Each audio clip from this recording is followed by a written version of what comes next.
दोस्तों कैसे हो आप लोग। आशा करता हूँ आप लोग सभी अच्छे होंगे, स्वस्थ होंगे, मस्त होंगे। और तो रोज़ की तरह लाए हैं काफ़ी रियल हॉरर स्टोरी जो हमारे ही सब्सक्राइबर द्वारा भेजी गई है। तो लगाइए हेडफोन और मज़ा लीजिए इन हॉरर स्टोरी का। तो चलिए चलते हैं अपनी पहली कहानी पर।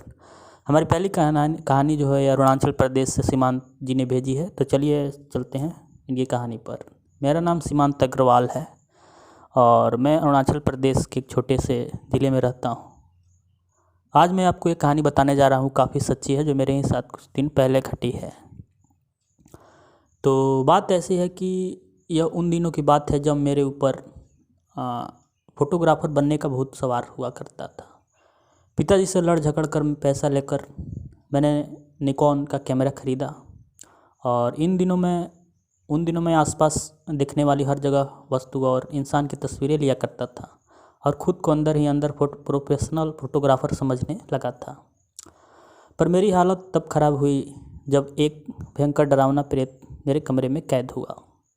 पहले तो मुझे लगा कि यह फ़ोटो सिर्फ काली ब्लैक इमेज है, और पर गौर से देखने पर मेरे रोंगटे खड़े हो गए, क्योंकि उसमें मुझे धुंधली धुंधली दो आंखें दिख रही थी और वह आंखें गुस्से से मेरे कमरे को घूर रही थी। तो डर के मारे मैंने फ़ौरन वो फ़ोटो मेमोरी से डिलीट कर दी और कैमरे अलमारी में रख दिया। तो करीब रात के 2 बजे अलमारी में हल्की हल्की आवाज़ें सुनाई देने लगी। मैं डर के मारे चौंक गया।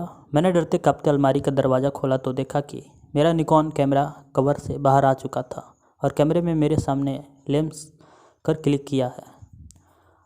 तो एक दिल दहला देने वाली घटना थी। मैं फ़ौरन भागकर कमरे से बाहर आ गया और पूरे घर को जगा दिया। तो पूरी घटना मैंने अपने पापा को भी बताई। पापा मेरे रूम में गए और उन्होंने कैमरे अपने हाथ में लेकर मेमोरी चेक की, पर उसमें मेरी कोई तस्वीर नहीं खींची। तो मेरे उस कैमरे में कोई भी तस्वीर खींची नहीं मिली। तो पापा ने कहा कि मेरा भ्रम होगा, और मैं भी सोचने लगा कि ऐसा ही कुछ हुआ होगा। तो अगले दिन दोपहर में नदी किनारे बैठकर मैं अपने कैमरे से तस्वीर खींच रहा था। तस्वीर खींचने के बाद कैम स्क्रीन पर मैं खींची हुई तस्वीरें देखने लगा तो देखा कि मेरा डिलीट किए हुई वो भयानक तस्वीर फिर से मेमोरी में आ चुकी थी। अब वह मेरा कैमरा मुझे डराने लगा था। मैंने झट से वह तस्वीर फिर डिलीट कर दी और दूसरे फ़ोटोशॉप करने लगा। तो उन फ़ोटोज़ में एक और तस्वीर देखी तो मेरे हाथ पांव कांप गए। आप सोच नहीं सकते कि उसमें क्या था। यह वह तस्वीर थी जिसके बारे में मैंने अपने पिताजी को रात में शिकायत की थी, और उस तस्वीर में मेरे पीछे एक भयानक लाल आंखों वाला प्रेत भी खड़ा था।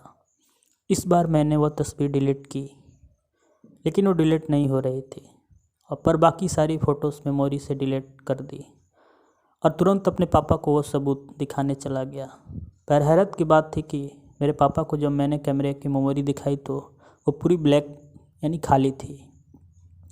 मेरे पापा मुझ पर उस दिन खूब गुस्सा हो गए। उन्होंने मुझसे कहा कि तुम्हें कैमरा पसंद नहीं है तो फेंक दो या बेच दो, पर इस तरह की फिजूल या फिर मन गढ़ंत डरावनी कहानियाँ लेकर मेरे पास मत आओ।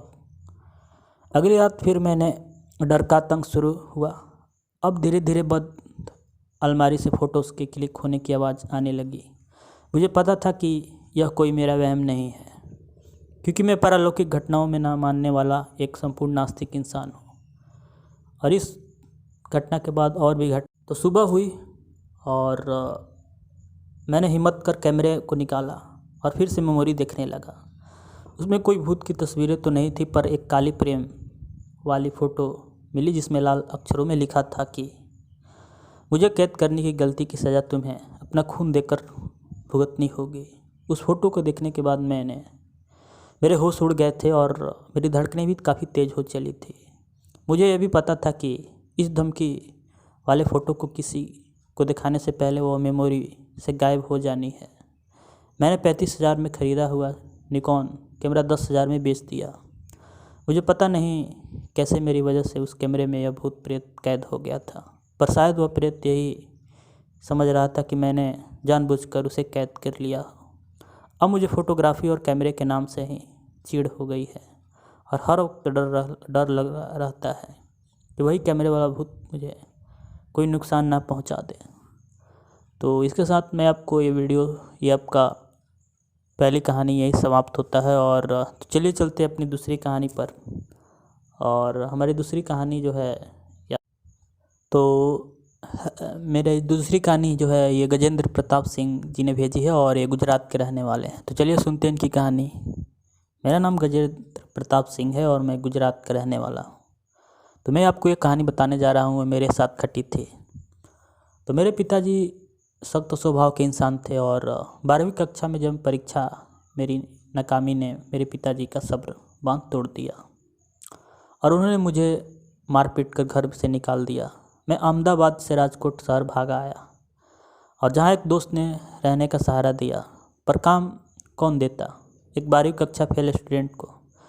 तो नौकरी ना मिली, पर मैंने हिम्मत नहीं हारी और अपने पिता का व्यवसाय हलवाई और नाश्ता बेचने का काम ही अपना लिया।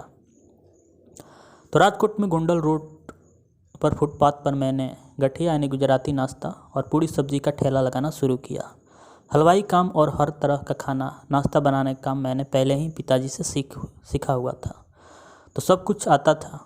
पर पता नहीं क्यों मेरा काम चल ही नहीं रहा था। दिन भर में एकदम या फिर नहीं से भी कहे तो 2 ग्राहक ही आते और सारा पका पकाया नाश्ता मुझे फेंक देना पड़ता था। तो गोंडल रोड पर मैं जहाँ ठेला लगाता था वहाँ एक व्यस्त जगह थी। मेरे सामने खड़े हर एक ठेले पर भीड़ होती और मेरा काम ठप ही था। मैंने हार मान ली और सब कुछ बेचकर घर वापस जाकर पिताजी के पैरों में गिर गया और माफ़ी मांगने लगा। तो घर वापस जाने के ठीक पिछले 2 दिन यानी दोपहर 12 बजे मेरे डर की कहानी शुरू हुई। मैं अपने ठेले पर खड़ा था तो आसपास ज़्यादा भीड़ नहीं थी। मैं पास की दीवार पर जाकर ही पेशाब करने लगा। तो मैं जब उस दीवार पर पेशाब करने लगा तो मुझे एक झटका सा लगा और ऐसी भयानक आवाज़ सुनाई दी कि मेरे होश उड़ गए। मुझे ऐसा एहसास हुआ कि जैसे किसी प्यासे को पानी पीकर संतोष हुआ हो और वो खुश हुआ हो। तो थोड़ी देर हुई तो मेरे आसपास लोग जमा हो गए और मैं ज़मीन पर गिरा पड़ा था और मेरे ठेले पर एक ग्राहक खड़ा था। तो लोगों ने मुझे से उठाया और पानी पिलाया और मैं भी उठकर अपने ठेले पर ग्राहक को समझाने चला गया। वह इंसान कुछ अजीब था। उसने मुझसे कहा कि तुम्हारे एक पतीले में जो यह सब पैक कर दो और सामने बांधने से पहले ही उसने पैसे धर दिए। तो मेरी खुशी का ठिकाना नहीं रहा।